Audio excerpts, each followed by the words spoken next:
Muy buenas tardes, apreciados participantes. Es un gusto estar nuevamente con ustedes para compartir una nueva telecapacitación desde la Unidad de Telesalud del Instituto Nacional de Salud del Niño. El día de hoy tenemos como invitado especial al doctor Ricardo Muñoz León, especialista en neumología pediátrica y con muchos años de experiencia en enfermedades alérgicas en pediatría. Él expondrá el tema evaluación de enfermedades alérgicas en primer nivel de atención. Con ustedes queda el doctor Muñoz. Puede empezar, doctor. Bueno, ante todo, muy buenas tardes. Agradecer la invitación a poder participar en este tema. Espero poder estar a la altura y sobre todo pues luchar contra la hora de almuerzo. Bueno, en principio lo que tenemos que hacer es definir qué cosa es una enfermedad alérgica, y esto lo vamos a definir como una reacción adversa de un mecanismo inmunológico necesariamente dirigido contra sustancias extrañas que ocurre en una parte de los individuos expuestos. Esta reacción también vamos a denominarla como una reacción de hipersensibilidad del sistema inmunológico, el cual reacciona de manera exagerada, equivocadamente a unas sustancias que normalmente son inocuas para nosotros, ¿no? Estamos hablando de, por ejemplo, polvo, epitelio de gato, de perros. Normalmente esos agentes o esas proteínas no deberían de generar respuesta, pero en algunos pacientes tienen no solamente una respuesta, sino una respuesta exagerada. Desde el punto de vista de cuando hablamos de hipersensibilidad, tenemos que definir y tener bien claro este punto. Específicamente, la alergia como tal está descrita y definida como una respuesta inmediata. Dentro de la clasificación de reacciones de hipersensibilidad, esta la denominamos la tipo 1. Esta, la enfermedad prototipo, este proceso, por ejemplo, es anafilaxia, el asma bronquial, la rinitis alérgica, esta va a estar mediado por un incremento de una inmunoglobulina E específica que va a inducir a la liberación de secretores, de mediadores inflamatorios por los mastocitos. Puede también haber una fase tardía, una respuesta tardía, esto debido a un reclutamiento de células inflamatorias. Las lesiones patológicas que se van a dar ahí van a ser una dilatación vascular, que esto va a condicionar edema, contracción de músculo liso, por ejemplo, a nivel del bronquio, producción de moco o inflamación, por ejemplo, en la rinitis alérgica o en la conjuntivitis alérgica. Existe además otros tipos de reacciones de hipersensibilidad que también debemos conocer y que muchas veces van a definir enfermedades alérgicas, pero esta no inmediata o no mediada por IgE. Por ejemplo, en el caso de la hipersensibilidad tipo 2 mediada por anticuerpos, tenemos como ejemplo clásico la anemia hemolítica autoinmune. En esta se va a deber a incremento de inmunoglobulina tanto G o M. Esta se va a unir a un antígeno y va a inducir al incremento de la fagocitosis o al lysis celular, provocando así un proceso de incremento de complemento o receptores de inmunoglobulinas, despertando así un reclutamiento de leucocitos a nivel local, generando una lisis o una inflamación local. Tenemos, por ejemplo, la reacción de hipersensibilidad tipo 3 o mediada por inmunocomplejos. La enfermedad típica de este proceso es el lupus eritematoso, algunas glomerulonefritis. Esta básicamente un depósito local de complejo antígeno-anticuerpo, mediada por activación de complemento, induciendo un reclutamiento de leucocitos, generando liberación de enzimas o moléculas tóxicas. Esta va a generar a nivel, por ejemplo, como patología muy conocida, una vasculitis necrotizante, generando localmente necrosis fulminoide y por ende también inflamación. Y la última clasificación mediada por células es la tipo 4, la enfermedad prototipo es la dermatitis de contacto, la esclerosis múltiple. Esta, por ejemplo, tiene como un mecanismo inmunológico una activación de los linfocitos T, con liberación de citoquinas y actividad o activación de algunos macrófagos. Esto va a conducir a una citotoxicidad mediada por células T. Dentro de las lesiones patológicas que esta va a presentarse, son los infiltrados celulares perivasculares, va a haber edema, va a haber destrucción celular, va a haber formación de granuloma. Esta clasificación de reacción de hipersensibilidad ha sido modificada, pero esta suelo explicar para poder entender y detallar que del proceso que nos vamos a conversar ahora a mitad al inicio de la tarde es justamente la hipersensibilidad mediada tipo 1. Prevalencia de enfermedades alérgicas, esto es un estudio de ISAC 2009, el último, en donde describía que nuestro país se encontraba en el grupo de fluctuación de 10 a 20% de prevalencia de enfermedades alérgicas en general, principalmente rinitis y asma alérgica. Este estudio describía la prevalencia de niños de 3 a 14 años, y por ejemplo también describía que la prevalencia de asma severa en este grupo etario era para Perú mayor de 7.5%. Es importante también entender que existe una relación de estas enfermedades alérgicas con el nivel socioeconómico. Por ejemplo, se encontró que en países que la mortalidad por enfermedades alérgicas en países con bajos recursos económicos, esta incidencia era mucho menor en comparación con los países en gran desarrollo económico. Es importante también sobre esta prevalencia de estas enfermedades alérgicas entender que tanto el asma como la rinitis se ha incrementado en paralelo en las últimas décadas. En la segunda mitad del siglo pasado se incrementó la prevalencia de asma. Algunos consideran un nivel de plató desde 1990, otros no, lo que consideraban que estas diferencias en realidad había ocurrido porque hubo una disminución en países en desarrollo de esas enfermedades alérgicas, no en tanto se presentó un incremento de la prevalencia de esas enfermedades en países con menos desarrollo. Entender que para hablar de alergia vamos a encontrar factores genéticos que van a predisponer, va a haber una condición del ambiente que va a activar o gatillar o desencadenar el proceso inflamatorio, y vamos a partir de unos alergenos inducir que este proceso a diferentes grados y en diferentes partes de nuestro cuerpo presentar un proceso inflamatorio que vamos a denominar alergia. Es importante entender que de manera general, si un niño no tiene padres siguientes de esta alergia, el riesgo de que esta se presenta es de más o menos 12%. Mientras que si un padre tiene alergia, vamos a hablar que el riesgo de presentar alergia va desde el 30 a 50%. Mientras que si los dos padres tienen alguna enfermedad alérgica, esta prevalencia o esta posibilidad de que el niño presente algún tipo de alergia llega hasta 60-80% de casos. Vamos a definir qué es un alergeno. Denominamos a esto una sustancia que puede inducir una respuesta alérgica, una respuesta inmunológica. En algunas personas este sistema lo va a identificar como una sustancia extraña o peligrosa, por lo que activa su sistema inmunológico específico para poder en una siguiente exposición tener mejor forma de atacar o defenderse. Por ejemplo, vamos a encontrar dentro de los alergenos más frecuentes en nuestro medio, pues tenemos los alimentos, epitelios de animales, los hongos, los ácaros, ¿no? Estos son clásicamente los que mejor se ha estudiado y los que han demostrado que algunos pacientes van a tener mayor o menor grado de sensibilización. Esto es un estudio que hicimos en el servicio, en donde reportábamos en 411 niños la presencia de algunos agentes que lograban la sensibilización a través del examen de prick test. Encontramos que en general el 65% estaba sensibilizado a un ácaro que se llama Farinay, el 53% a un ácaro que se llama Pteromycius y el 47% a Blobe tropicalis. Generalmente de toda la población que se evaluó podemos decir que un poco más del 50% tenía sensibilización a ácaros del polo. También encontramos una sensibilización a las cucarachas domésticas, en este caso la Banetella germánica y la Periplaneta americana, en un margen de más de 28-30% principalmente, y en contra de lo que esperábamos o lo que generalmente pensamos, encontramos una sensibilización alérgica a epitelios de animales por el rango de 6 a 7% para el perro y aproximadamente 3.4% para el epitelio de gato. Se encontró la presencia de pacientes con más de 3 a 4 agentes sensibilizaciones, el cual detallaremos más adelante. Entonces, de esta población, generalmente la patología que presentaba o que acudía al servicio era 70% básicamente asma alérgica y un 75% rinitis alérgica.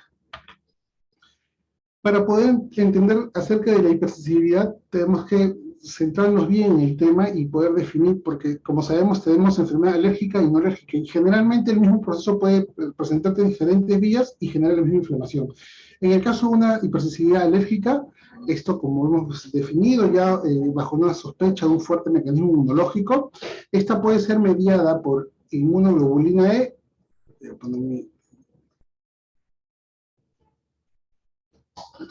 Ok, entonces, yo puedo tener una hipersensibilidad alérgica, esta puede ser mediada por IgE o puede ser no mediada por IgE.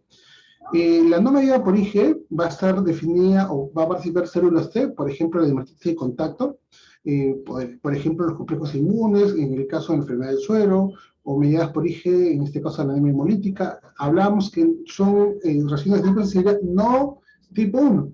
Mientras que las medidas por IgE, la tipo 1, puede ser atópica y no atópica. ¿A qué llamamos atópica? Aquella en la que tenga una carga familiar, una predisposición genética. En este caso tenemos a la cabeza la rinitis alérgica, tenemos la anafilaxia, el asma bronquial, entre otros. Mientras que una alergia mediada por IgE no atópica, tenemos por ejemplo el prodrome de insectos, alergia a los alimentos, alergia a drogas y otras. Entonces, cuando hablamos de alergia, es muy conocido ya lo que denominamos la marcha atópica. Esta nos describe un desarrollo secuencial, tanto desde la dermatitis atópica, alergia alimentaria, rinoconjuntivitis y finalmente el asma, ¿no? Predominan una más que otras y otras desaparecen en función a la edad. Por ejemplo, en los primeros meses de vida se describe la presencia de alergias alimentarias, eczema o dermatitis atópica. Ya para los 3 o 4 años estas descienden y aparece la rinitis alérgica junto con la conjuntivitis alérgica, y un poco más adelante, a los 5 o 6 años, aparece el asma de tipo alérgica. No hay que confundir, cuando hablamos de asma alérgica, hablamos de un asma que se presenta muy tardíamente. Podemos tener también asma o similantes en menor tiempo, pero esto vamos a tratar de detallar un poco más adelante. Vamos a definir, entonces, ¿qué cosa es la atopía? Es una tendencia familiar o personal de sensibilizarse y producir inmunoglobulina. Entonces, yo voy a decir que soy atópico porque mi cuerpo produce inmunoglobulina específico contra un alergeno. Estos pueden o no desarrollar síntomas. En este caso tenemos, por ejemplo, el asma, la dermatitis y la rinoconjuntivitis. Entender que esta atopía es heredable, no hay un marcador genético, por lo que solo va a aparecer cuando el paciente se encuentra expuesto o ya se encuentra sensibilizado. Va a haber presencia de inmunoglobulina E, y esto no necesariamente implica que vaya a haber enfermedad. Yo puedo estar sensibilizado a perro, puedo tener una prueba incluso alérgica a perro, pero cuando me enfrente al perro, ese nivel de respuesta no es suficiente para generar enfermedad. Por eso es importante que el contexto del cuadro clínico, del estudio, por ejemplo, de un pretest o una prueba, un examen de sangre de nivel de IgE específica, debe ser correlacionado. Entonces, ahí entra el concepto de si estás sensibilizado o hipersensibilizado. La que nos va a generar enfermedad es la hipersensibilización. Entonces, esta presencia de sensibilización va a considerarse siempre como un factor de riesgo para enfermedades alérgicas. O sea, si yo encuentro un paciente sensibilizado, lo debo vigilar, debo estar al pendiente de los síntomas que pueda presentar, porque a partir de esa sensibilización podría generarse enfermedad alérgica. Desde el punto de vista de tipos de alergia, como decía hace un momento, vamos a ver las mediadas por IgE, como dermatitis atópica, conjuntivitis alérgica, rinitis alérgica y el asma alérgica. Las no mediadas por IgE tenemos, por ejemplo, la dermatitis de contacto, la enfermedad de suero y la anemia hemolítica por fármacos. Hablemos ahora sobre la dermatitis atópica. La prevalencia, se ha triplicado en los últimos 30 años, sobre todo en países desarrollados. Se describe una tasa de 15 a 30%. Se inicia antes del año, el 60% de ellos ya ha presentado una sintomatología, y se dice que a los 5 años, hasta el 85% de niños puede presentar, de estos niños con alergia pueden presentar este cuadro. Tiene una herencia poligénica, intervienen muchos factores ambientales y también estilos de vida. Estas van a modular el desarrollo de la enfermedad. Muy ocasionalmente, esta va a estar mediada por inmunoglobulina E. Tenemos que decir que cuando hablamos de una dermatitis atópica, alérgica, generalmente esta es equivalente a decir alergia alimentaria, ¿no? Es más frecuente la etiología intrínseca, Esto debido a se postula dos hipótesis. La primera es que se debe a un defecto inmunológico, donde la sensibilización con inmunoglobulina es alterada por la alteración de la función de la barrera esta por la inflamación. La otra tesis es que primero hay una anomalía de las células epiteliales y los trastornos inmunológicos son posteriores. Es importante entender que el 70-80% se va a asociar a una enfermedad alérgica, sobre todo en la tríada de dermatitis atópica, rinitis y asma, por lo que, como vamos a ver más adelante, se convierte en un factor de riesgo para asma, para un niño mayor de 5 años. Es un factor de riesgo de mala evolución e intensidad cuando además este paciente cursa con una alergia al huevo. La prevención para este paciente, básicamente la dieta, restricción de alimentos en el embarazo y la lactancia, y sobre todo en niños en los primeros meses de vida, como por ejemplo retrasar la introducción de alimentos, se demostró que no tiene ningún efecto. Es importante el entorno, sobre todo si la mamá está expuesta al tabaco durante el embarazo, se ha demostrado que esto aumenta el riesgo de atopía en un niño. Acerca de la higiene, pues el entorno de muchos alérgenos es muy protector. Hay estudios en donde se compara población de zonas rurales versus ciudades. Se demuestra que en las zonas rurales, pues la prevalencia de estas enfermedades es mucho menor. Existe estudios sobre el uso de unos probióticos como los lactobacillus o las bifidobacterias que han demostrado de manera postnatal poder servir como tratamiento de esta dermatitis atópica. Han reducido los síntomas, pero no demostró un efecto curativo, ¿no? Respecto al diagnóstico, es importante definir que el diagnóstico de dermatitis atópica no requiere ningún examen de laboratorio, es netamente un diagnóstico clínico. Lo que vamos a usar es algunas herramientas para poder medir el nivel de severidad, poder hacer una adecuada clasificación y por ende hacer un tratamiento correcto. Entender que el cuadro clínico va a presentarse prurito, básicamente esto va a conducir que el paciente, el niño, genere un rascado, esto va a lesionar formando una pápula o seguidamente una placa, va a haber un eritema, seguido una desquemación y una liquefacción, y esto de manera cíclica generando diferentes grados de esta enfermedad. Dentro de la morfología y distribución es importante conocer diferentes fases de la presentación de esta enfermedad. Cuando se presenta en un lactante de entre los 2 a 6 meses hasta los 2 años de edad, generalmente las lesiones suelen ser pápulas vesiculares y exudativas. Esta tiene como características lesiones en la mejilla, frente, muñecas y respeta generalmente el triángulo central de la cara. Generalmente son simétricas y también puede presentarse tanto en el cabello como en la región retroauricular. Unos ejemplos de esta presentación típica, esta dermatitis atópica en infancia. En los escolares empieza a cambiar un poco la ubicación. Las lesiones suelen ser más en los pliegues de los brazos, en la pierna, en la muñeca, en el tobillo y en el cuello, ¿no? Mientras que en los adultos y en los adolescentes, esto generalmente van a predominar en las zonas del pliegue, en la cara, en las manos, en los pies, en las superficies flexoras, y la enfermedad comienza desde la niñez y el primer brote se presenta generalmente en la adultez. Por eso es importante cuando se presentan estos procesos averiguar la infancia del paciente, ¿no? Sobre todo en adolescentes que cursan con enfermedad alérgica. Para poder hacer el diagnóstico, entonces vamos a definir 3 criterios mayores, 3 criterios de los 4 que se describen a continuación. El primero de ellos es prurito, tiene que haber prurito, una distribución en la morfología típica de las lesiones, ya hemos conversado, en esto tiene que haber liquefacción en las áreas de flexión generalmente, compromiso facial y en las áreas excesoras, sobre todo en niños, ¿no? El otro factor importante es la hematitis crónica o crónica recidivante y tiene que haber una historia personal y familiar de atopía en la familia, asma, rinitis alérgica generalmente.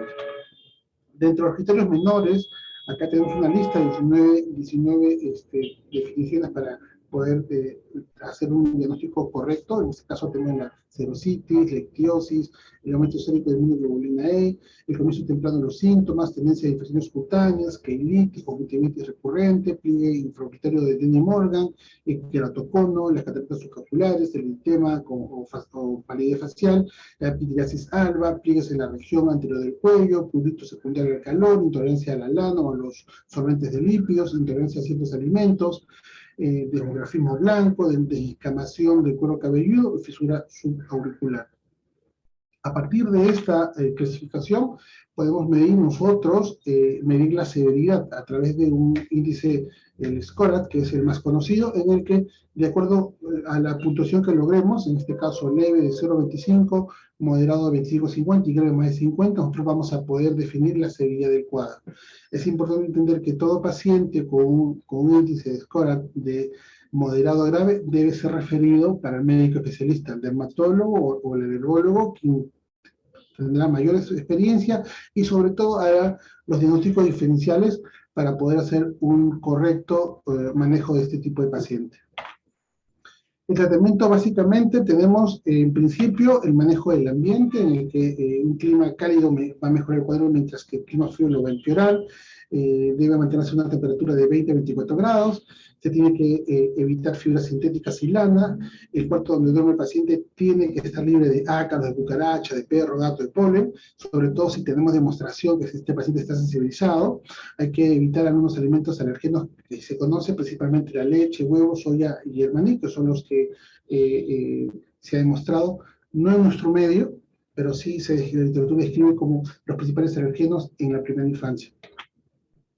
Dentro del tratamiento, los baños de niño atópico deben hacerse de forma rápida, generalmente menos de 5 minutos, utilizarse un jabón suave, especialmente un Sindex. Los de avena son muy buenos, evitar elementos que hagan fricción de la piel. Recomendarán a los padres que en vez de generar fricción o secarse la toalla, con la toalla, usar solamente toques. Debe untarse la piel de los niños 3 minutos después de salir del baño, porque es el mejor momento para poder hidratar a un paciente, esto con emolientes o cremas humectantes. Algunas cremas que podemos usar, por ejemplo, los corticoides tópicos, y estas ser evaluadas cada 2 semanas. Cuando se trata de una severidad mucho mayor, moderado o grave, se puede usar inmunomoduladores, que es la nueva terapia que actualmente está indicada, como tacrolimus o tacrolimus. Esta, como le digo, debe ser manejada por el médico especialista. Les pongo acá como referencia. Y algunas drogas para poder coadyuvar, antihistamínicos cuando existe mucho prurito, antibióticos cuando estas eczemas han sido infectadas y hay presencia de exudado, por ejemplo. Y es importante también la educación para poder conducir tanto a un diagnóstico temprano como también a poder mantener el ambiente adecuado para que esta enfermedad pueda ser delimitada. Ahora hablemos sobre las alergias alimentarias. Es importante entender que esta enfermedad es la manifestación más precoz de la alergia. Generalmente se va a autolimitar en la medida que el niño va creciendo. Pueden predisponerse, como sabemos, a otras sensibilizaciones. La prevalencia más o menos fluctúa entre 0,3 a 7,5. Esto dependiendo de qué literatura podamos leer. Es importante entender que el 70% de estos pacientes van a presentar en los primeros 2 años de vida, y esta generalmente puede todavía presentarse hasta en el 10% de los casos en niños mayores de 8 años. Los 8 alimentos, hay 8 alimentos que son los más responsables del 90% de estas alergias alimentarias en la infancia, principalmente la lactancia materna, seguida por soya, huevo, y de ahí otros alimentos. Dentro de las alergias alimentarias, probablemente estas pueden ser transitorias, como el caso de la leche, huevo y soya. Entender que la alergia a alimentos, específicamente la leche mediada por IgE, es muy poco frecuente. Lo que generalmente se va a presentar es una alergia a la leche no mediada por IgE, que esta generalmente se autolimita al año de edad entre 70 y 80% de casos, y llega a un 90% al tercer año de edad. Por eso es importante definir que estos alimentos estos pacientes con alergia alimentaria en el primer año de vida, con alergia por leche de vaca, no hay un examen preciso, específico para poder hacer el diagnóstico debe ser clínico. También tenemos alergias persistentes. Generalmente estos se van a presentar por los frutos secos, pescados y mariscos en niños mucho más grandes. Puede también haber reacciones cruzadas, en este caso alimentarios con algunos inhalantes, como por ejemplo el látex o la castaña, el kiwi, el cacahuate o el plátano. Hay también reacción cruzada entre los caracoles y los ácaros. Hay también reacción cruzada entre huevo y la pluma. Es importante también entender el ciclo polímico en el que vive el paciente. Esta va a conducir también a a alergias tanto a algunos árboles, plantas, como a algunos alimentos, ¿no? Como por ejemplo el polen de abedul en la manzana, melocotón, avellanas, cerezas, el polen de ambrosía con el melón y la sandía, el polen de artemisia con algunas verduras como zanahoria, apio, especies, el polen a las gramíneas y a unos tomates, kiwi o guisantes, ¿no? Es importante también conocer que, vamos a tocar más adelante, en la alergia por leche de vaca existe una prevalencia conjunta de alergia a leche de vaca con alergia a la soya, por ejemplo, casi un 25% de casos. En el caso específico de la alergia por leche de vaca, les decía, la prevalencia es bien baja, 1.2 en promedio en los primeros 3 años de vida. Va a haber factores de riesgo como la atopía familiar, algunas pequeñas cantidades de esta proteína de leche de vaca durante la lactancia, si el paciente se expuso, generalmente pacientes que han nacido por cesárea estaban a estar expuestas a fórmulas, a sus de leche. La clínica es muy variable, generalmente los síntomas cutáneos ocurren en el 70% de casos. En el 50% de casos hay un eritema generalizado con o sin urticaria o angina. Esto sobre todo en los pacientes con alergia por leche de vaca mediada por IgE. Puede haber incluso sibilantes. O también se presenta entre 10 a 15% con un eritema perioral. Este eritema está alrededor de los labios. Puede presentarse síntomas digestivos en el 3% de los casos, como vómitos, diarrea, el bebé rechaza el biberón o llanto, irritabilidad. Decía que puede haber síntomas respiratorios tan severos como edema de glotis o broncoespasmo, ¿no? Teníamos un paciente que el papá nos contaba que le daba leche afuera de emergencia porque tenía el temor, ya cuando lo conocimos había hecho como 8 anafilaxias justamente por leche, ¿no? La anafilaxia es una respuesta mucho más severa y peligrosa.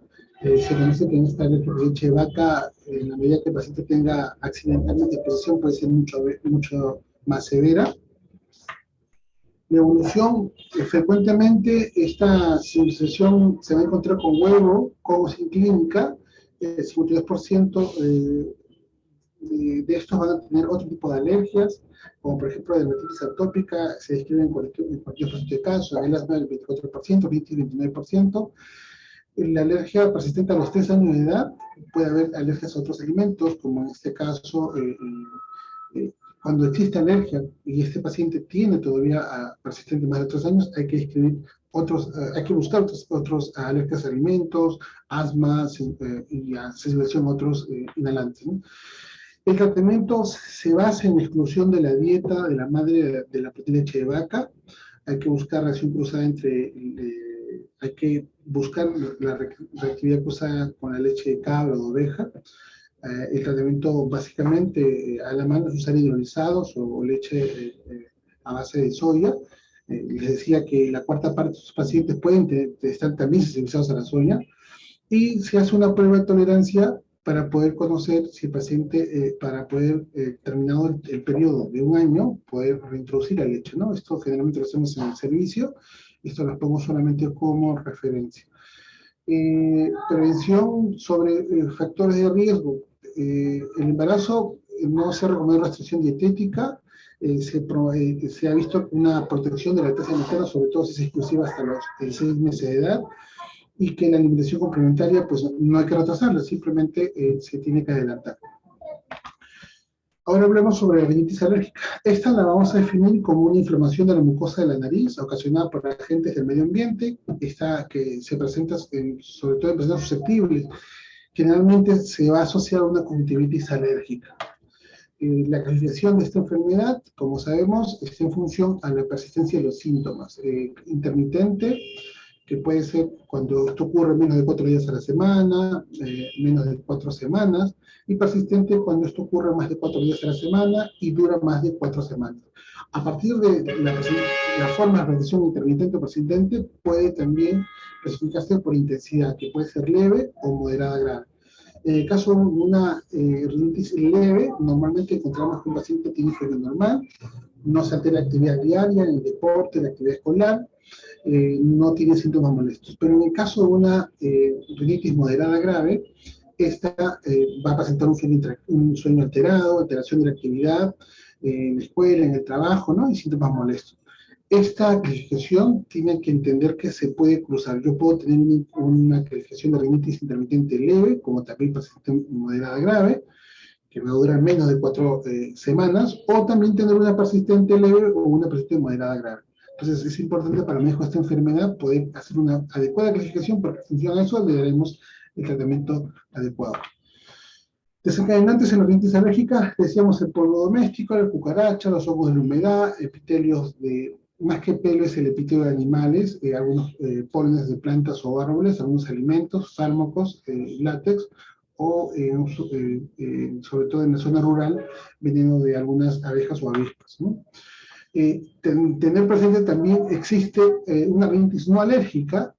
En este caso tenemos que buscar diferenciales como por ejemplo complicaciones como una sinusitis, alguna infecciosa viral o bacteriana, una exposición a sustancias contaminantes, por ejemplo en el trabajo, una rinitis mediada por el ácido salicílico, por aspirina. También se describe una rinitis gestacional. Las pacientes que están en el tercer trimestre suelen tener una exacerbación de cuadro catarral. Esta etiología no es alérgica, por ejemplo. Y también algunos inhalantes o sustancias de combustión como el humo o el cigarro, ¿no? Los síntomas de rinitis, básicamente vamos a encontrar un enrojecimiento y comezón en el medio de los ojos, estornudos, congestión nasal, va a haber un comezón o ardor de la garganta, un goteo postnatal, puede haber tos también. Generalmente los síntomas hacen un ritmo circadiano, más en la mañana, más en la noche. Los síntomas generalmente se van a presentar posterior a la exposición de la gente del medio ambiente. Dentro de la expresión física, para definir rinitis alérgica, vamos a encontrar las ojeras alérgicas o la línea de Denny Morgan, vamos a encontrar un surco nasal, que el paciente de tanto coger nariz va formando una línea anterior transversal al dorso de la nariz. El famoso saludo alérgico. Es importante preguntar porque muchas veces a la consulta llegan pacientes que niegan este cuadro, pero de repente mientras uno está entrevistando, el mismo se empieza a coger la nariz, ¿no?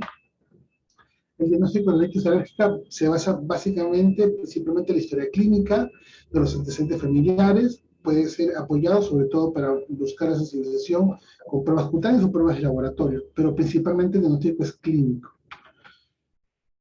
Entender que esta rinitis alérgica puede tener complicaciones que es importante diagnosticar y prever antes de poder definir o dar un mayor tratamiento al paciente. Conjuntivitis alérgica, por ejemplo, la sinusitis, la otitis, el asma bronquial, el aumento de procesos respiratorios de la vía aérea superior, sobre todo en niños pequeños que además de rinitis alérgica o sinusitis tienen adenoiditis, ¿no? Son resfriados bucales. Y estas, sobre todo los resfriados bucales, tienen unas consecuencias como malformaciones faciales porque crecen mal la estructura, el maso facial, hay una mala implantación dentaria, hay una mala oclusión, hay una disminución del crecimiento de la mandíbula, generando una maloclusión tipo 2. También es importante la apnea de sueño como complicaciones de la rinitis alérgica. El tratamiento, básicamente, encontrar medidas de control ambiental es importante en todo tipo de enfermedades alérgicas, tratamiento médico y también en pacientes que no controlan la enfermedad, el control de la enfermedad a través de inmunoterapia.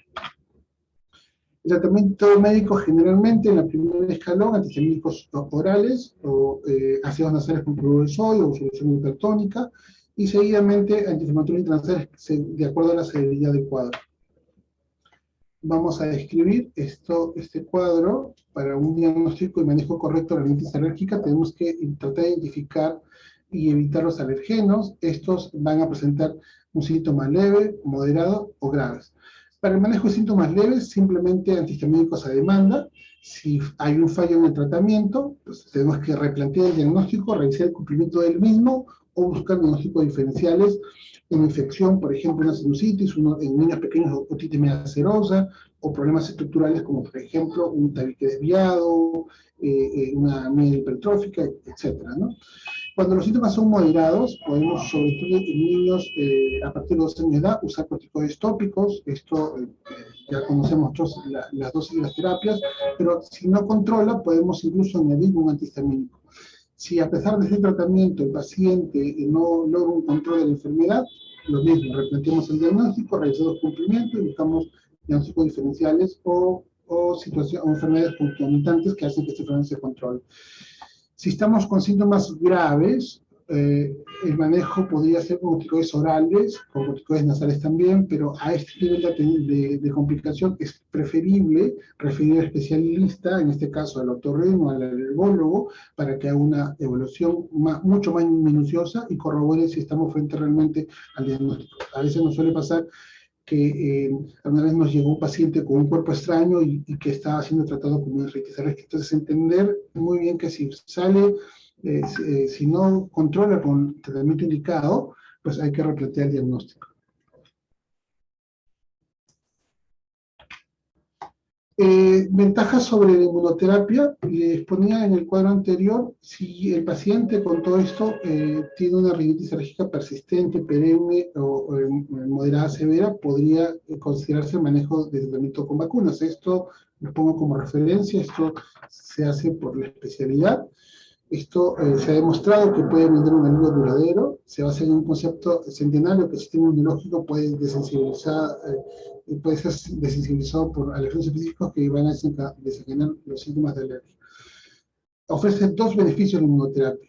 Mientras que los medicamentos comunes contra la alergia generalmente controlan síntomas, y si una persona deja de tomar, el síntoma reaparece, con las vacunas de alergia lo que se va a lograr es una reducción duradera de los síntomas de alergia y estas pueden tener un papel preventivo. Incluso se conoce y se describe que la inmunoterapia puede, en pacientes con rinitis alérgica, evitar o reducir la posibilidad que el paciente desarrolle asma o nuevas alergias. Vamos ahora a hablar sobre asma alérgica. La definición de asma es una inflamación heterogénea caracterizada por una inflamación crónica de la vía aérea. Esta está definida por una historia de síntomas respiratorios como sibilantes, disnea, dificultad para respirar, opresión torácica, tos. Esta pueden variar en el tiempo, intensidad, junto a una limitación variable de flujo aéreo. Es importante esta definición porque sobre todo en niños pequeños tenemos que conocer que tiene que ser una variabilidad, tiene que haber un cambio cíclico o un ritmo circadiano en cuanto a sintomatología. Si yo me enfrento a un paciente que me refiere que tiene tos todo el día, probablemente no estemos hablando de asma. Asma alérgica generalmente va a ser o en las mañanas o en las noches, dependiendo de la severidad. Entender que es la enfermedad crónica más frecuente en la infancia. Esta definición se va a caracterizar por una hiperactividad, como les decía, que produce una obstrucción variable del flujo aéreo. Esto hay que entenderlo muy bien, porque a partir de ahí empieza la dificultad para poder definir, sobre todo en asma menor de 5 años. ¿Cuándo comienza el asma entonces? Se estima que más de la mitad de los adultos ya eran asmáticos durante la infancia. En los primeros 3 años de edad, la definición, los criterios diagnósticos e incluso la legislación del asma son complicados y están sujetos a controversia. ¿Qué es lo que suele ocurrir? Si yo tengo un paciente mayor de 5 años y tiene sibilantes, probablemente por la edad, pues estamos frente con mucha seguridad a un paciente con asma bronquial. Pero en niños pequeños, menores, sobre todo de 3 años, puede ocurrir que si yo hago un corte tangencial de su bronquio, pues encuentre el tamaño bronquial normal. Mientras que si yo tengo un paciente con broncoespasmo, lo que voy a encontrar es una reducción de la luz, del diámetro de la luz del bronquio. Mientras que si un paciente a esta misma edad, menor de 3 años, tiene una infección viral, esta infección viral va a generar inflamación local, producción de moco, puedo yo tener el mismo tamaño del bronquio, pero con un contenido de secreción que, igual que un broncoespasmo, puede generar una reducción de luz y dar el cuadro clínico de sibilantes. Por eso es importante entender que menores de 5 años, sobre todo menores de 3 años, es muy difícil hablar de asma, pero si tenemos antecedentes importantes, como vamos a ver más adelante, podemos nosotros predecir o decir si estamos frente a un cuadro de asma de tipo alérgico. Entonces, ¿por qué la dificultad del diagnóstico de asma en menores de 5 años? Justamente por la fisiopatología, para poder entender que el signo de sibilante podría presentarse en pacientes con broncoespasmo o en simplemente infecciones virales. Este es un estudio que demostraba la inflamación en un grupo de niños, de 20 niños con sibilantes persistentes, con 6 niños sin controles, con una definición de 2 episodios sibilantes por un tiempo más de 2 meses. Se encontró la presencia de un marcador de inflamación. Entonces, comparamos acá en los pacientes con sibilantes recurrentes, la población de linfocitos era mucho mayor de los controles, de las células epiteliales y de los polimorfos nucleares. Así también se encontró un incremento en marcadores de inflamación, como en este caso de la prostaglandina tipo E2, que era mucho mayor que los pacientes sin sibilantes recurrentes. Entender entonces que esta expresión de alergia va a predecir o producir varios fenotipos o endotipos. Esto lo hemos escuchado y una manera sencilla de definirlos es que fenotipo va a ser la sobreexposición de las características clínicas y patológicas de los factores desencadenantes y un perfil inflamatorio. Esto es lo que nosotros vamos a ver. Pero esto que vemos puede ser producido por diferentes características moleculares, en este caso endotipos. Entonces hay diferentes entidades de la enfermedad que pueden presentar grupos de fenotipos y cada uno definido por un mecanismo biológico específico. Por ejemplo, dependiendo, vamos a definir acá 4 tipos de fenotipo, 2 tipos de inflamación, la TH2 que es la alérgica, la inflamación no alérgica o TH2 baja, por ejemplo, esta va a presentar diferentes niveles de exacerbaciones, diferentes síntomas y diferentes grados de compromiso de función pulmonar, dependiendo incluso del inicio temprano o tardío, vamos a presentar mucha variabilidad y por eso la dificultad de poder hacer una clasificación adecuada en este tipo de pacientes. Desde el punto de vista fisiopatológico, en las enfermedades alérgicas, nosotros tenemos una vía, que es en el caso del asma, una vía de inflamación alérgica eosinofílica, en donde luego de la exposición al alergeno, a la mucosa, están las células que van a recibir, modificar y presentar estos alergenos a los linfocitos T nativos. Estos van a convertirse o inducirse a modificación de unas células TH2 activas, produciendo marcadores interleuquinas como la interleuquina 4, interleuquina 13, induciendo activación de los linfocitos B para que estos puedan producir a partir de la información inmunoglobulinas específicas. Estas inmunoglobulinas específicas son liberados hacia el medio externo, en donde van a ser depositadas en la superficie de los mastocitos. En una segunda exposición, estos mastocitos van a tener las inmunoglobulinas con unos receptores que van a poder inducir una liberación de sus contenidos celulares en una segunda, a partir de la segunda exposición. A esto vamos a llamar a una inflamación, un asma alérgica eosinofílica. Desde el punto de vista de tratamiento, se encontró que son muy buenos respondedores a corticoides inhalados y al LABA. Además, dependiendo el punto de intervención, podemos usar tratamientos específicos, como en este caso de los antiinmunoglobulina, como el omalizumab, la antiinmunoglobulina 13, o la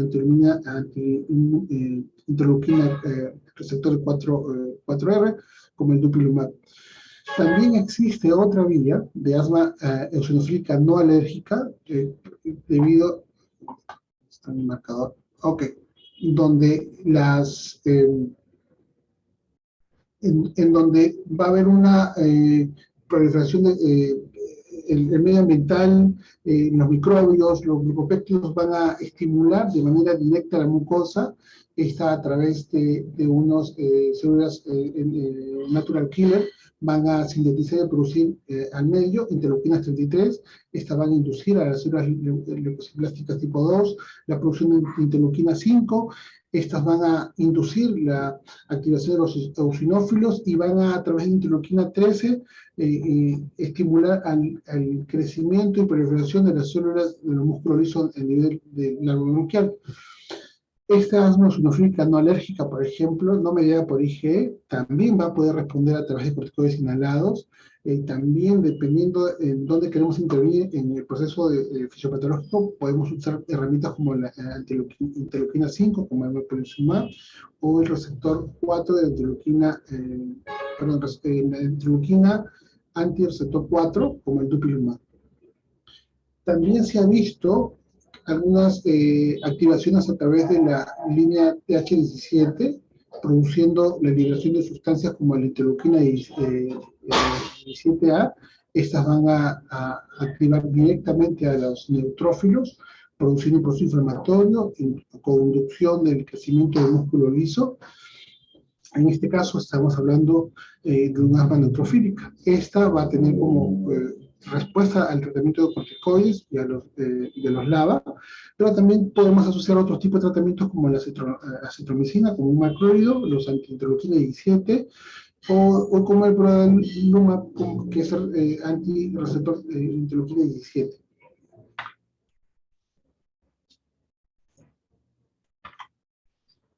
Cuando queremos manejar asma alérgica, tenemos que hacer una clasificación. Lo primero que tenemos que preguntarnos es: ¿ser asma o no ser asma? Cuando estamos frente a un niño mayor de 5 años, pues como les decía, tenemos mayor certeza.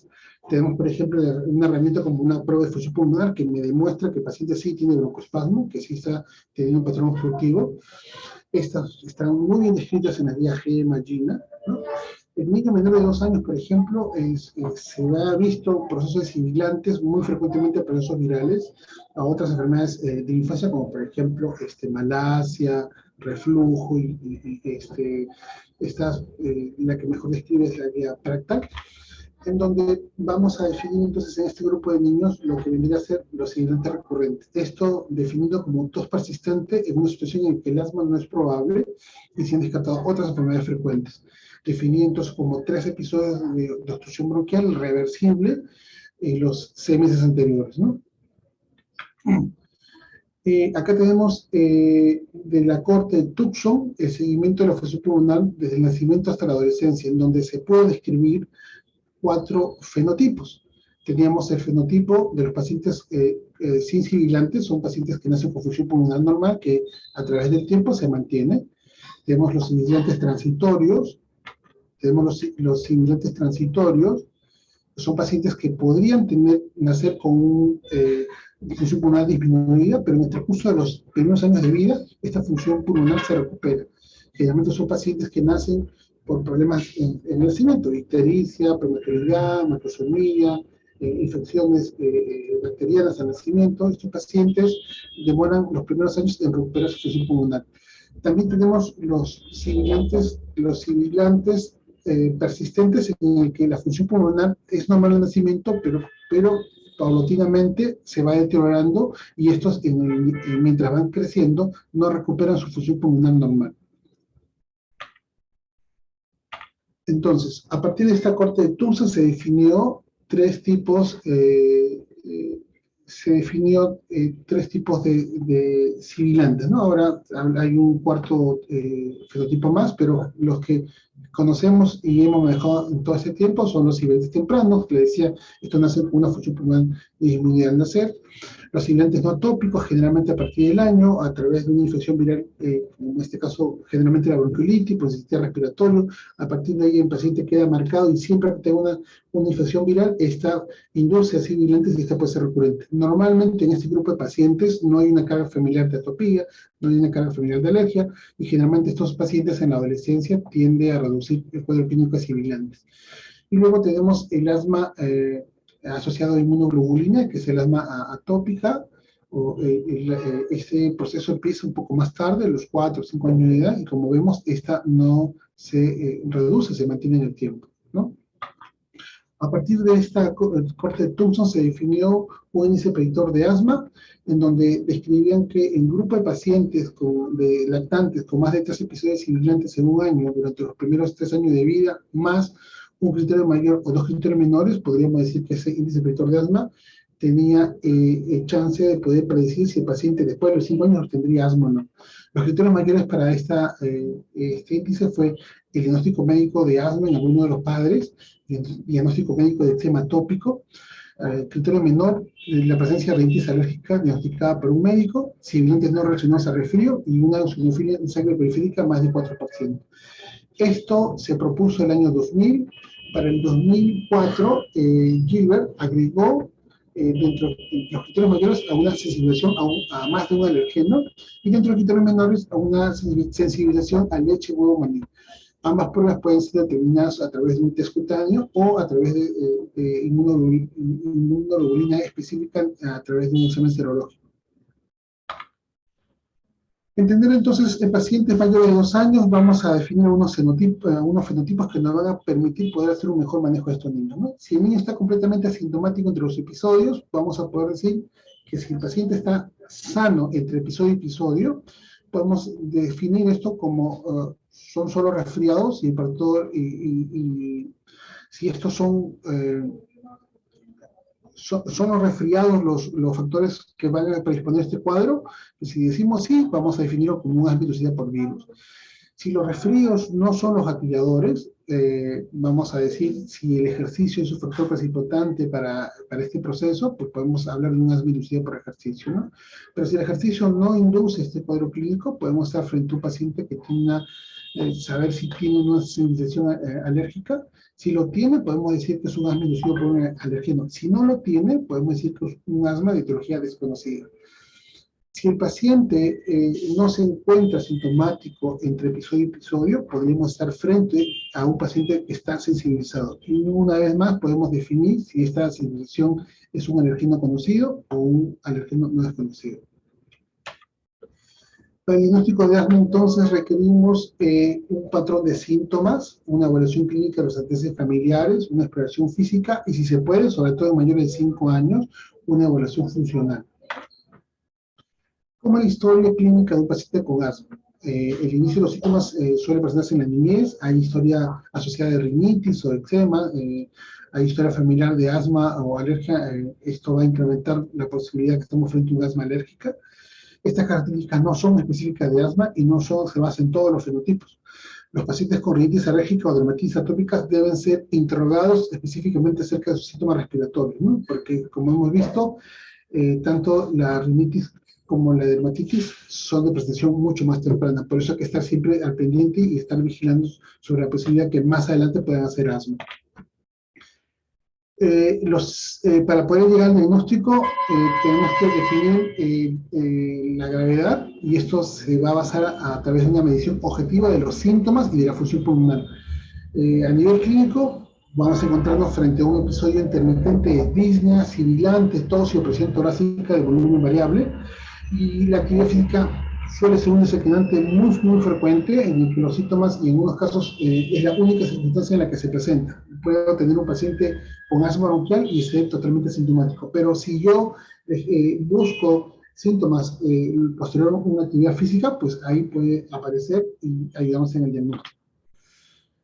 Los síntomas principales, como dije, todos sibilantes, disnea o presión torácica. Estos se van a presentar generalmente predominio nocturno. Con actividad física se puede incrementar con risa, con exposición a alergenos o un ambiente con aire frío. Generalmente tienen más de un síntoma. Entender que existe una variabilidad en el mismo tiempo e intensidad. Si puede ocurrir que el paciente tenga cierto grado de broncoespasmo mayor en la mañana que en la tarde. A esto le llamamos nosotros ritmo circadiano, y es la definición de variabilidad. Si yo tuviera un equipo con un flujómetro, podría medir, y esto incluso podría darme información sobre el nivel de inflamación o de hiperactividad que tenga el paciente.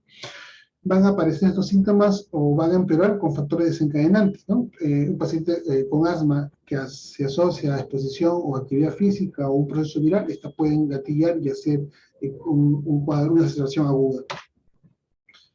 Si queremos saber si tenemos mayor o menor probabilidad de estar frente a un cuadro de asma alérgica, tenemos que entender que tendremos mayor probabilidad si los síntomas se empeoran más en la noche o al despertar. Esto respecto al ritmo circadiano.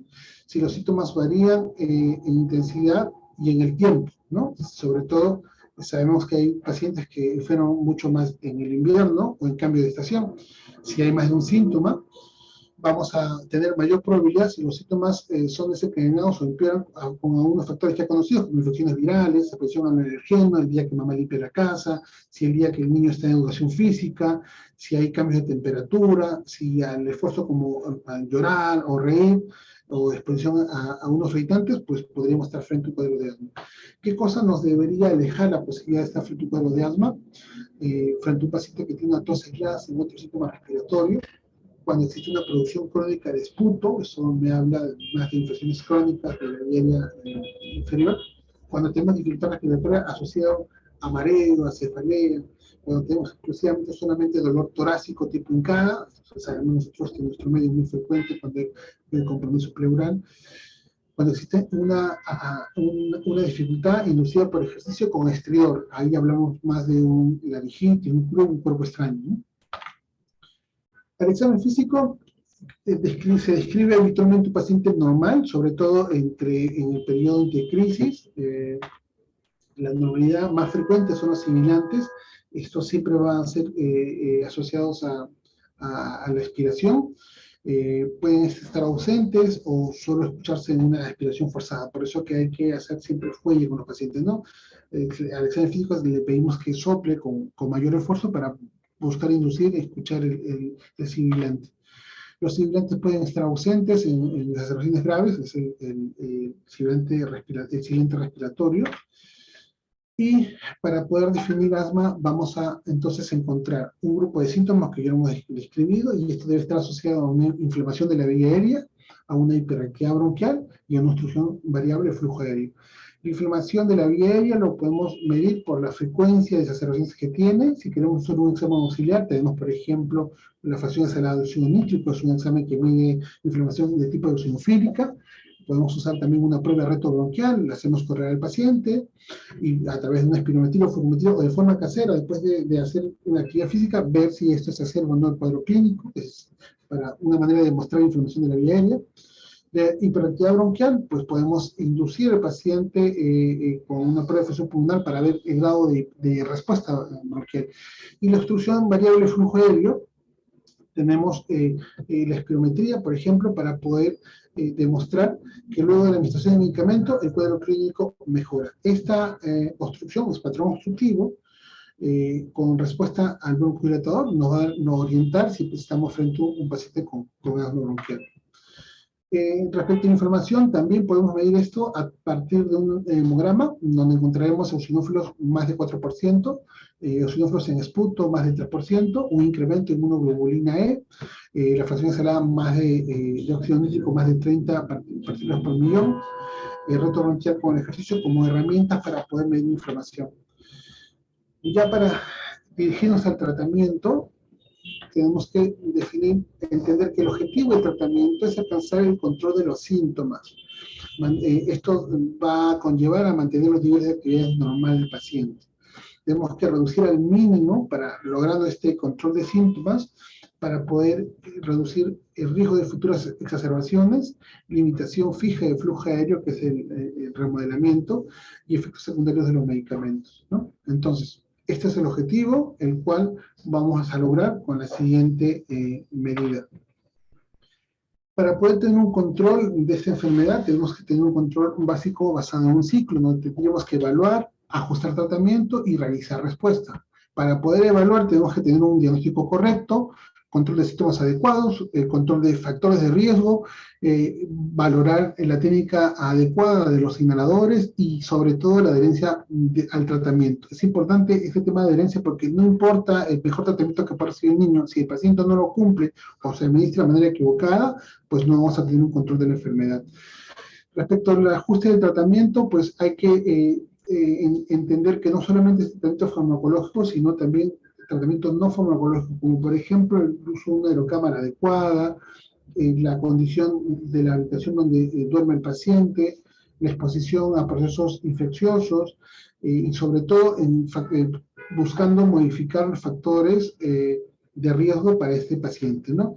Si yo tengo en el contexto un paciente hijo de veterinario y es alérgico sensibilizado a un animal, pues debo procurar explicar al papá que el consultorio, si lo tiene en la casa, pues puede ser un factor importante. Entonces, buscar las medidas para que el factor de trabajo del papá no sea un factor para que la enfermedad no llegue a control.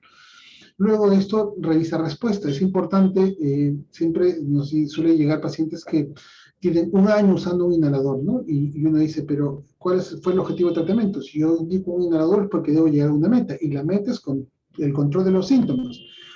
Una vez controlado los síntomas, yo debo empezar a reducir la terapia, y para esto necesitamos conocer y entender cuál es el momento para poder reducir. Hablamos de marcadores, hablamos de cuadro clínico y sobre todo la experiencia del médico tratante. Hay que evitar los efectos secundarios. Tenemos pacientes que usan medicamentos por larga data, sobre todo papás que aprenden a usar los corticoides orales, y esto podría conducir a efectos secundarios, ¿no? y siempre tener una valoración funcional, ¿no? Tenemos pacientes que a veces son tratados después de varios años, ya el proceso ha terminado, el paciente llegó a la adolescencia, pero sin embargo nunca fue evaluado de manera funcional. Para poder hacer este manejo tenemos que clasificar al paciente según la severidad de asma. Vamos a definir entonces como un asma intermitente, el persistente leve, el persistente moderado y el persistente severo. Vamos a considerar un persistente intermitente cuando los síntomas de día son menos de una vez por semana, la función pulmonar normal, no tiene síntomas de noche, su función pulmonar se decía que era normal y la variabilidad a través de flujometría también es normal. Mientras que un paciente con persistente leve también tiene más de un síntoma a la semana, pero menos de una vez al día, tiene hasta 2 síntomas nocturnos al mes, su función pulmonar es normal. Un paciente moderado, o persistente moderado, tiene síntomas de día diario, tiene ataques que afectan su actividad, en la noche tiene más de una vez por semana, su función pulmonar fluctúa FEP1 entre 60 y 80% de normalidad y tiene una variabilidad más de 30%. Mientras que para el paciente severo tiene síntomas de día continuos, actividad física limitada, los síntomas de noche son muy frecuentes y su función pulmonar, el FEP1, está por debajo del 60% y su variabilidad está más de 30%.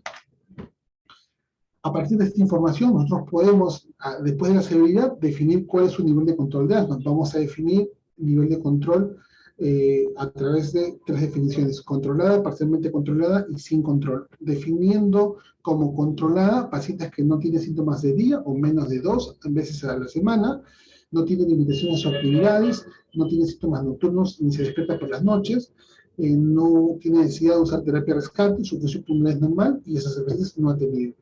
Y va a estar definido un paciente parcialmente controlado cuando tiene síntomas más de 2 veces por semana, tiene algunas veces limitaciones en sus actividades, algunas veces tiene síntomas nocturnos, tiene necesidad de tratamiento más de 2 veces por semana, o sea, usa salbutamol más de 4 veces al mes, su función pulmonar está por debajo del 80%, y las observaciones tiene una vez al año, ¿no? Tiene más de una observación al año.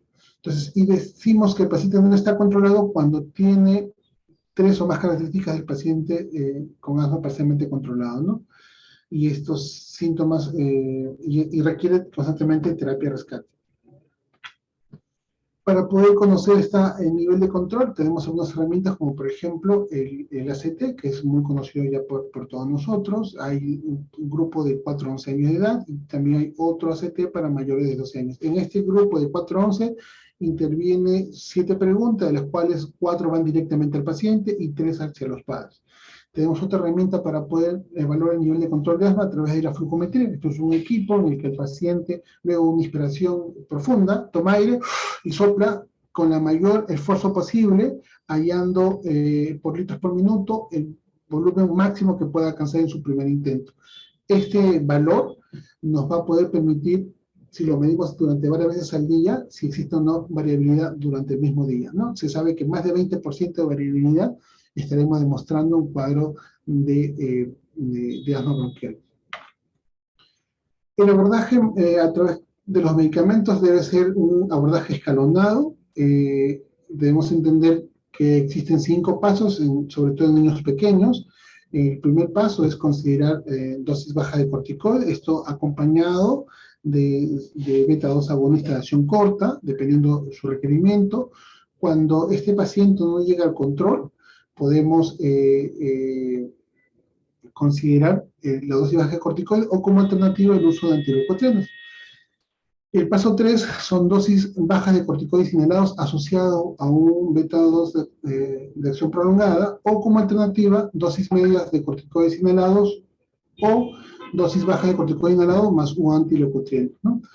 Y el paso 4 vendría a ser dosis medias altas de corticoides inhalados más un broncodilatador de acción prolongada o dosis altas de corticoides inhalados más antileucotrienos más teofilina, que nuestro medio generalmente no lo usamos.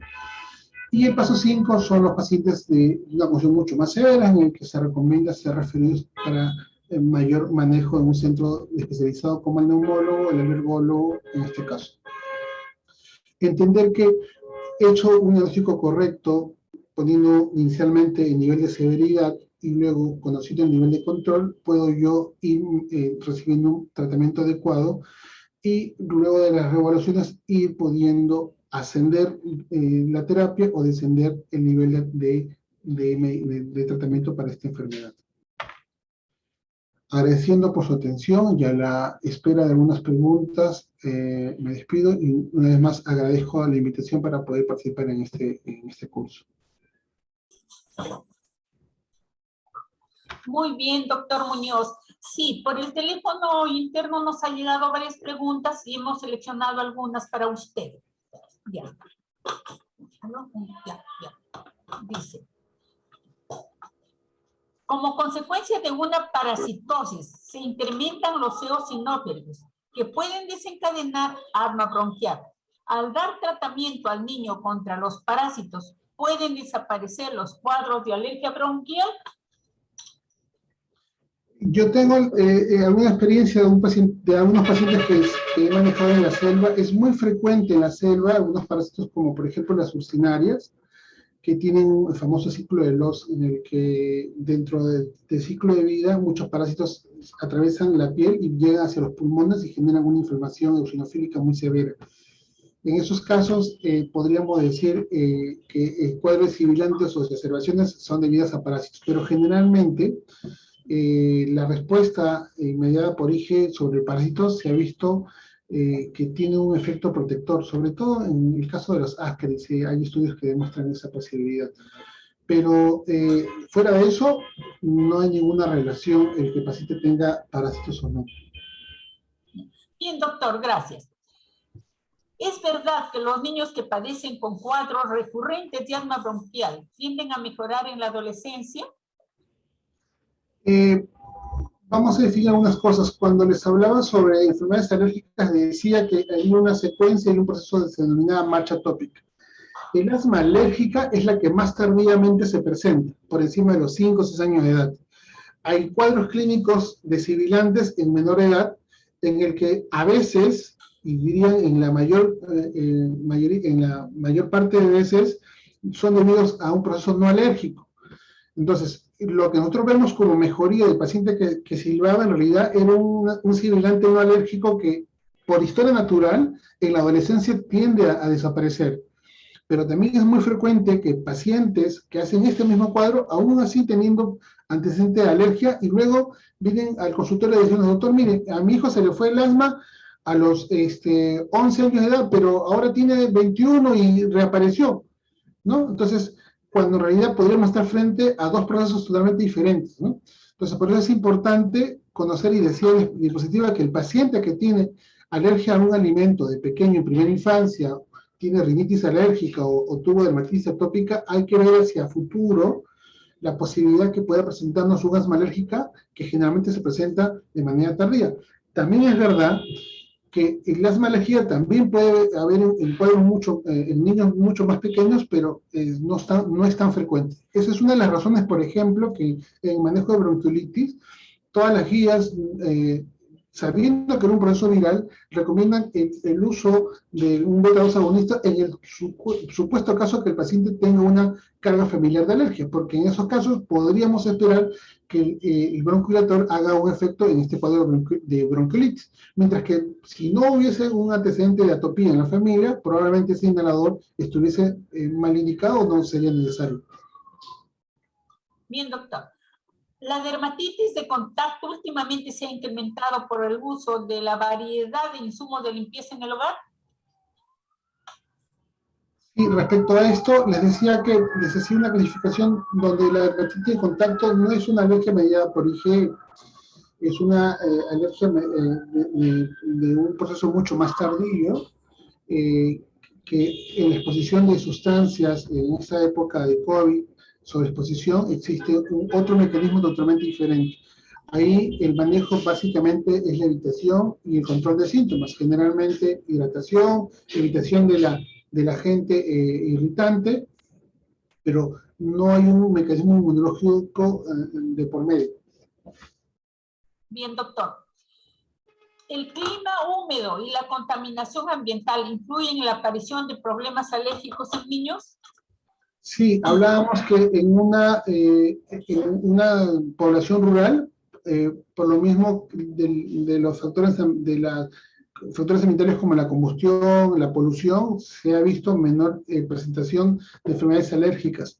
También es importante que en las grandes ciudades, en esta nueva auge del crecimiento poblacional, donde hay hacinamiento, donde hay construcciones inmensos, ahora vemos construcciones, hay una modificación de la polución y del ambiente que va a condicionar que se incremente.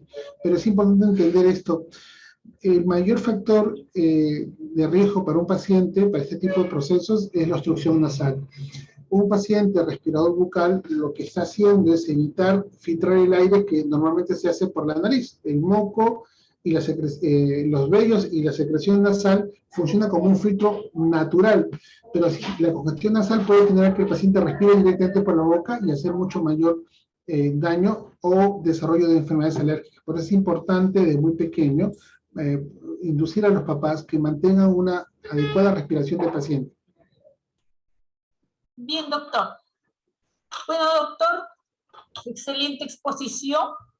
Gracias por su participación. Ha transmitido su experiencia, sus conocimientos en bien de todo el personal de salud. Y por supuesto, esto va a redundar en bien de los niños del Perú. Por favor, sus recomendaciones finales. Mi recomendación, sobre todo en primer nivel de atención, es enfrentar el proceso, y si ustedes ven que no hay una mejoría plausible, pues referir, porque es importante conocer que cada uno de estos procesos, tanto el asma, rinitis, dermatitis, a veces no mejora, no por la enfermedad en sí, sino porque existe una comorbilidad o existe un agravante que a veces se requiere de mayor experiencia o de pruebas adicionales que uno puede buscar. Esa sería mi recomendación. Estamos prestos en el servicio para poder apoyarlos. Tienen ahí mi correo, con mucho gusto. Si hay alguna duda o inquietud, pueden contar con eso. Gracias, doctor, nuevamente. También agradecemos a todos los que se conectaron y los invitamos a seguir estos interesantes temas a través del canal y la página web de Telesalud del Instituto Nacional de Salud del Niño. Muy buenas tardes a todos. Los esperamos el miércoles con otro tema muy interesante. Gracias, doctor. Muy buenas tardes. Buenas tardes.